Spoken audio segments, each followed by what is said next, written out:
یہاں پر کہا جاتا ہے کہ اسلام دھرم کے اندر جہاد کی بہت چرچا ہوئی ہے.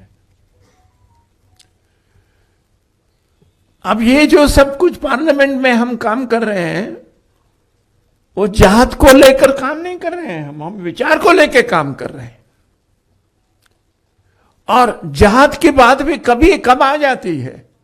جہاد کی بات تب آ جاتی ہے جبکہ سارے من کے اندر سوچھ وچار ہونے کے بعد بھی اگر اس پرکار سے کام کرنے کی کوشش کرنے کے بعد بھی اگر کوئی وہ سمجھتا نہیں ہے, وہ نہیں کرتا ہے, تو کہا جاتا ہے کہ آپ کو اگر شکتی کا اپیوگ کرنے کا ہے تو وہ کرنا چاہیے. اور وہ صرف قرآن شریف کے اندر نہیں ہے, وہ مہابھارت کے اندر جو گیتا کا جو بھاگ ہے اس کے اندر بھی شری کرشن کی ارجن کو بھی جہاد کی بات ہی کہتے ہیں. اور یہ صرف یہ جو بات ہے وہ صرف یہ قرآن شریف میں اور گیتا کے اندر ہے ایسا نہیں ہے, مگر جو کرسچن لوگوں نے لکھا ہے, جیسے کرشن نے بھی لکھا ہے, اور انہوں نے لکھا ہے کہ I have come here not to establish peace, but I have come here with sword also. انہوں نے لکھا ہے, یعنی سب کچھ سمجھانے کی کوشش کرنے کے بعد اگر سمجھ نہیں رہے ہیں اور وہ ہتھیار لے کے آ رہا ہے تو آپ بھاگ کے نہیں جا سکتے ہیں, اس کو آپ جہاد بھی نہیں کر سکتے ہیں اور اس کو غلط بات بھی نہیں کہہ سکتے. یہ سمجھنے کی ضرورت ہے. یہ تو نہیں ہونا چاہیے, ہتھیار لے کے سمجھانے کی بات نہیں ہونی چاہیے. جب بھی آپ سنیں یہ فنڈامنٹلسٹ, بنیاد پرست, آپ کے ذہن میں فوراً آ جائے گا مسلمان. یہ لفظ وجود میں آیا عیسائیوں کی وجہ سے, لیکن اب یہ لفظ استعمال کیا جاتا ہے مسلمانوں کے لیے. جب بھی آپ کوئی مسلمان کا نام سنیں گے آپ کے دماغ میں فوراً آ جائے گا کہ وہ بنیاد پرست ہے, وہ شدت پرست ہے. اور ہم مسلمان ہم ڈیفنس پہ جاتے ہیں, ہم جاتے اپنے آپ کو بچانے کے لیے. نہیں, میں بنیاد پرست نہیں ہوں, میں شدت پرست نہیں ہوں. میں کہتا ہوں کہ میں شدت پرست ہوں. I am an extremist. I'm extremely kind, I'm extremely merciful, I'm extremely loving, I'm extremely honest. میں کہتا ہوں کہ میں شدت پرست ہوں. میں شدت سے رحم کرتا ہوں, میں شدت سے پیار کرتا ہوں, میں شدت سے دیا کرتا ہوں, میں شدت سے عدل کرتا ہوں, میں شدت پرست ہوں. میں یہ جاننا چاہتا ہوں کہ یہ شدت پرستی انسانیت کے لیے کیوں بری ہے. میں صحیح دشا میں شدت پرست ہوں, غلط طرف شدت پرستی انسانیت کے لیے بری بات ہے. لیکن قرآن مجید میں لکھا ہے کہ آپ کو شدت کے ساتھ دیا کرنا چاہیے, شدت کے ساتھ پیار کرنا چاہیے, شدت کے ساتھ رحم کرنا چاہیے. جب عدل کرے تو شدت کے ساتھ کرو. یہ مت کہو کہ اگر میرا فائدہ ہے تو میں عدل کروں گا, نقصان ہے تو عدل نہیں کروں گا. شدت سے عدل کرنا ہر مسلمان کے لیے فرض ہے. ہم مسلمان اکثر ڈر جاتے ہیں, ہم مسلمان ڈیفنس کے لیے جاتے ہیں, اپنے بچاؤ کے لیے, اور ہمارے قرآن کا پیغام بھول جاتے ہیں. آج کی میڈیا کہتی ہے کہ مسلمان دہشت گرد ہے, مسلمز آر ٹیررسٹ. کئی بار وہی انسان وہی کام, لیکن اس کو دیے جاتے دو القاب. میں آپ کو مثال دوں گا. 60 سال پہلے, 70 سال پہلے, 80 سال پہلے جب انگریز ہمارے دیش پہ حکومت کرتے تھے, اس وقت کئی ہندوستانی اس دیش کی آزادی کے لیے لڑ رہے تھے. یہ لوگ کو لقب دیا گیا تھا انگریزوں نے دہشت گرد کا. وہی انسان ہم عام ہندوستانی کہتے تھے کہ وہ دیش بھکت ہے, کہ وہ پیٹریوٹ ہے. وہی انسان وہی کام, لیکن دو القاب. اگر آپ انگریزی حکومت سے سہمت ہے، ان نظریے سے سہمت ہے کہ ان کو حق تھا ہندوستان پہ حکومت کرنے کا، تو آپ بے شک ان لوگوں کو کہیں گے کہ یہ دہشت گرد ہے. لیکن اگر آپ عام ہندوستانی کے نظریے سے سہمت ہے کہ انگریز ہندوستان میں تجارت کرنے کے لیے آئے تھے، انہیں ہم پہ حکومت کرنے کا کوئی حق نہیں، تو آپ انہیں کہیں گے کہ یہ دہشت گرد نہیں ہیں، دیش کی آزادی کے لیے لڑ رہے ہیں. وہی انسان، وہی کام، لیکن دو القاب. اسی لیے لقب دینے کے پہلے آپ کو یہ تحقیق کرنے پڑے گا کہ کس وجہ کے لیے وہ جد و جہد کر رہے ہیں یا کس وجہ کے لیے لڑ رہے ہیں. میں آپ کو اور ایک مثال دوں گا. سن 1775 میں امریکن ریولیوشن تھا. انگریز USA پر حکومت کر رہے تھے اور کئی لوگ امریکہ کے اپنے دیش کی آزادی کے لڑ رہے تھے. یہ انگریز انہیں کہتے تھے دہشت گرد، اور اس وقت یہ انگریز کہتے تھے کہ دنیا کا سب سے بڑا دہشت گرد ہے جارج واشنگٹن. جب USA کو آزادی ملتی ہے، وہی نمبر 1 دہشت گرد، سب سے بڑا دہشت گرد دنیا کا جارج واشنگٹن، وہ بن جاتا ہے USA کا پریزیڈنٹ. آپ سوچ سکتے دنیا کا سب سے بڑا دہشت گرد بنتا ہے USA کا پریزیڈنٹ. اس سے ہمیں یہ اندازہ ہوتا ہے کہ جو بھی طاقتور ہے، وہ جو بھی لقب دیتا ہے وہ انسان کو، چاہے صحیح یا غلط ہے، وہ لقب اسے چپک جاتا ہے اور دنیا اسے ماننے لگتی ہے. یہ اسلام کا اصول نہیں ہے. اسلام کا اصول یہ ہے کہ اللہ تعالیٰ فرماتے سورہ حجرات میں، سورہ نمبر 49 آیت نمبر 6 میں، کہ جب بھی آپ کے پاس کوئی پیغام آتا ہے، کوئی علم حاصل کرتے ہیں، آپ اس کی تحقیق کرو دوسرے تک پہنچانے کے پہلے. لیکن آج کی تاریخ میں جو بھی طاقتور لقب دیتا ہے، دنیا اسے مان لیتی ہے. ساؤتھ افریقہ کو آزادی ملنے کے پہلے گورے ان پر حکومت کرتے تھے. It was called as apartheid system. جو رنگ میں بھید بھاؤ کرتے ہیں، گورے سمجھتے تھے کہ ہم سپیریئر ہے، ہم اور اعلیٰ ہے، ہم اونچے انسان ہیں. اس وقت گوروں نے نیلسن منڈیلا کو اریسٹ کر کے 25 سال سے زیادہ رابن آئلینڈ میں قید کر رکھا تھا، اور اس وقت کہتے تھے گورے کہ نیلسن منڈیلا دنیا کا سب سے بڑا دہشت گرد ہے. جب ساؤتھ افریقہ کو آزادی ملتی ہے، وہی سب سے بڑا دنیا کا دہشت گرد بن جاتا ہے نیو ساؤتھ افریقہ کا پریزیڈنٹ. چند سال بعد اسی انسان نیلسن منڈیلا کو ملتا ہے نوبل پرائز فار پیس. کیوں؟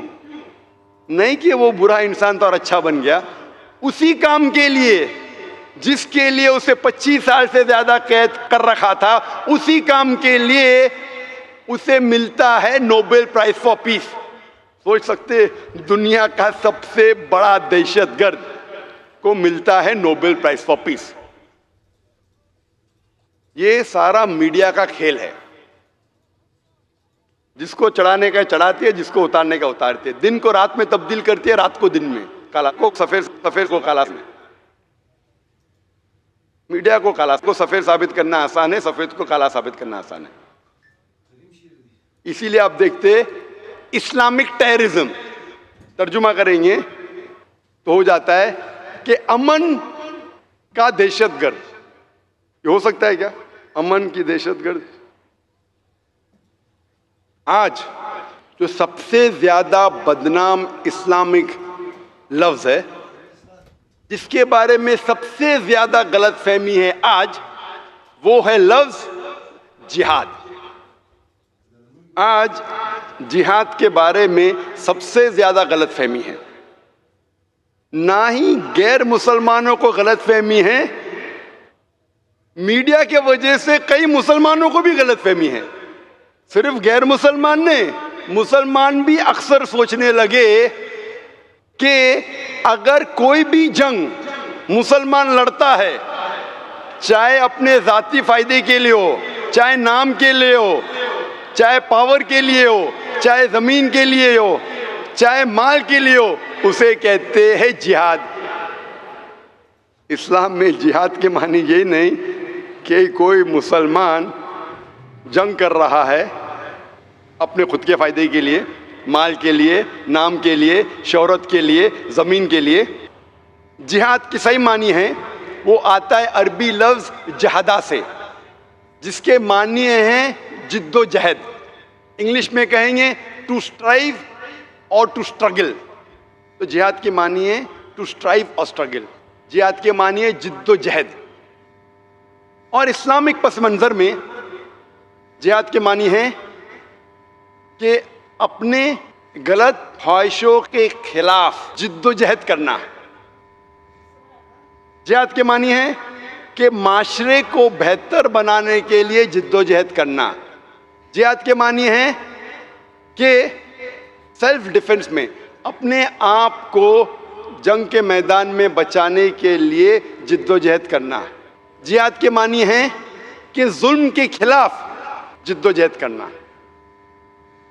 جہاد کے معنی صرف ہے جد و جہد۔ مثال کے طور پہ اگر ایک طالب علم اپنے ایگزام میں پاس ہونے کے لیے جد و جہد کر رہا ہے، اسے کہیں گے جہاد۔ لوگ کو اکثر غلط فہمی ہے، غیر مسلمانوں کو نہیں، مسلمانوں کو بھی، کہ جہاد صرف مسلمان ہی کر سکتا ہے۔ قرآن میں کئی آیتیں ہیں جس میں اللہ تعالیٰ فرماتے ہیں کہ جو لوگ غیر مسلمان ہیں وہ جہاد کر رہے ہیں، جد و جہد کر رہے ہیں۔ میں آپ کو ایک مثال دوں گا۔ اللہ تعالیٰ فرماتے ہیں قرآن مجید میں سورہ لقمان میں سورہ نمبر 31 آیت نمبر 14 میں کہ ہم نے انسانوں سے کہا ہے کہ اپنے والدین کی عزت کرو، ان کے ساتھ اچھا برتاؤ کرو، خصوصاً اپنی ماں۔ فوراً دوسری آیت میں سورہ لقمان سورہ نمبر 31 آیت نمبر 15 میں اللہ تعالیٰ فرماتے لیکن اگر آپ کے والدین جد و جہد کر رہے ہیں آپ کو عبادت کرنے کے لیے اس کی، اللہ کے علاوہ جس کے بارے میں آپ کو علم نہیں ہے، اللہ تعالیٰ فرماتے اگر آپ کے والدین جد و جہد کر رہے، جہاد کر رہے آپ کو عبادت کرنے کے لیے اللہ کے علاوہ جس کا آپ کو علم نہیں، تو آپ ان کا کہنا مت مانو، لیکن پھر بھی ان کے ساتھ حسن سلوک کرو۔ یہ پیغام پھر سے دہرایا ہے سورہ عنکبوت میں سورہ نمبر 29 آیت نمبر 8 میں، اے انسانوں اپنے والدین کے ساتھ اچھا برتاؤ کرو، حسن سلوک کرو، لیکن اگر آپ کے والدین آپ کے ساتھ جد و جہد کرتے ہیں، آپ کے ساتھ جہاد کرتے ہیں اس کی عبادت کرنے کے لیے جو اللہ کے علاوہ کوئی اور شخص ہے جس کا آپ کو علم نہیں ہے، تو آپ ان کا کہنا مت مانو۔ ان آیتوں میں ہمیں پتہ لگتا ہے کہ اللہ سبحانہ و تعالیٰ ان کے بارے میں ذکر کر رہا ہے، غیر مسلمان والدین کے بارے میں جو اپنی اولاد سے جد و جہد کرتے ہیں، ان کو فورس کرتے ہیں اللہ کے علاوہ کسی اور کی عبادت کرنے کے لیے، ان کو فورس کر رہے ہیں، ان سے زبردستی کر رہے ہیں شرک کرنے پر، اس کو بھی اللہ تعالیٰ فرماتے یہ جہاد ہے۔ اللہ تعالیٰ فرماتے سورہ نساء میں سورہ نمبر 4 آیت نمبر 76 مومن ہے وہ جو جد و جہد کرتے ہیں اللہ کی راہ میں، اور وہ لوگ جو ایمان کے خلاف ہے وہ لوگ جد و جہد کرتے ہیں شیطان کے لیے۔ اسے یہ پتہ چلتا ہے ہمیں ان آیتوں کے ذریعے کہ جہاد مسلمان بھی کرتے غیر مسلم بھی کرتے، لیکن جب مسلمان صحیح طریقے سے جہاد کرتا ہے اسے کہتے ہیں جہاد فی سبیل اللہ۔ جو ایمان کے خلاف جد و جہد کرتا ہے اسے کہتے ہیں جہاد فی سبیل شیطان۔ اکثر قرآن مجید میں جب جہاد کا ذکر ہوتا ہے ہم مانتے ہیں کہ وہ جہاد فی سبیل اللہ ہے، لیکن اگر پس منظر سے پتہ چلتا ہے کہ وہ جہاد فی سبیل اللہ نہیں ہے تو ہم اسے کہتے ہیں جہاد فی سبیل الشیطان۔ یہ لفظ جہاد، اس کا ترجمہ اکثر غیر مسلمان اور کئی سو کالڈ اسلامک اسکالرز جو اپنے آپ کو اسلامک اسکالرس کہتے ہیں انورٹ کامرس، وہ جہاد کا ترجمہ کرتے ہیں ہولی وار، پاک جنگ. عربی میں ترجمہ کرتے ہولی وار یا پاک جنگ، عربی میں ہوتا ہے حرب مقدسہ. آپ پورا قرآن مجید پڑھ لیجئے، سارے حدیثیں پڑھ لیجئے، کہیں بھی پاک جنگ، ہولی وار، حرب مقدسہ کہا ہی نہیں گیا ہے. یہ لفظ ہولی وار سب سے پہلی بار استعمال کیا گیا تھا کروسیڈرز کے لیے. عیسائی جب اپنا مذہب پھیلا رہے تھے طاقت کے بل پہ، تلوار کے بل پہ، لوگ سے زبردستی عیسائیت قبول کرا رہے تھے، اس وقت اسے کہتے تھے ہولی وار. آج یہ الفاظ ہولی وار استعمال کیا جاتا ہے مسلمانوں کے لیے، بالکل بے بنیاد ہے. اگر ہم جاننا چاہتے ہیں جہاد کی معنی کیا ہے، جہاد کا مطلب کیا ہے، ہمیں پڑھنا پڑے گا اسلام کے اصولی کتاب کو، قرآن اور صحیح حدیث. جب قرآن مجید پڑھتے ہیں، قرآن مجید میں اللہ تعالیٰ فرماتے ہیں سورہ حج میں، سورہ نمبر 22 آیت نمبر 78، اے مومنو جہاد کرو جس طریقے سے جہاد کرنا چاہیے. اور اللہ سبحانہ و تعالیٰ نے آپ کے دین کو آسان بنایا ہے، اور اس دین میں آپ کے لیے کوئی مشکلات نہیں پیدا کی ہے. اللہ تعالیٰ فرماتے ہیں سورہ توبہ میں، سورہ نمبر 9 آیت نمبر 20 میں، وہ لوگ جو مومن ہیں، جو ہجرت کرتے ہیں، اللہ کے لیے جد و جہد کرتے ہیں، اپنی طاقت کے ساتھ، اپنے مال کے ساتھ، اپنی جان کے ساتھ، یہ لوگ ہیں جو فلاح پائیں گے اور آخرت میں ایک عظیم اجر پائیں گے. جب ہم اللہ سبحانہ و تعالیٰ کے آخری رسول محمد صلی اللہ علیہ وسلم کی حدیثیں پڑھتے ہیں تو پتہ چلتا ہے جہاد کیا ہے. محمد صلی اللہ علیہ وسلم فرماتے ہیں صحیح بخاری میں، جلد نمبر 4، کتاب الجہاد، چیپٹر نمبر 2، حدیث نمبر 46، محمد صلی اللہ علیہ وسلم فرماتے ہیں کہ ایک مجاہد جو انسان جہاد کر رہا ہے، اور اللہ سبحانہ و تعالیٰ ہی جانتا ہے کہ وہ صحیح میں مجاہد ہے کہ نہیں. وہ ایک ایسا شخص ہے جو ہر وقت نماز پڑھ رہا ہے، ہر وقت روزہ رکھ رہا ہے، اور اگر ایک مجاہد کی جان جاتی ہے تو اللہ سبحانہ و تعالیٰ اسے جنت میں ڈالیں گا، اور اگر وہ محفوظ واپس آتا ہے تو اللہ سبحانہ و تعالیٰ اسے مال غنیمت دیں گا اور اس دنیا کی دولت دیں گا. محمد صلی اللہ علیہ وسلم فرماتے ہیں صحیح بخاری میں، جلد نمبر 4، حدیث نمبر 5784، حضرت عائشہ رضی اللہ عنہا، محمد صلی اللہ علیہ وسلم کی اہلیہ تھی، وہ فرماتی ہے کیا میں جہاد کے لیے جاؤں؟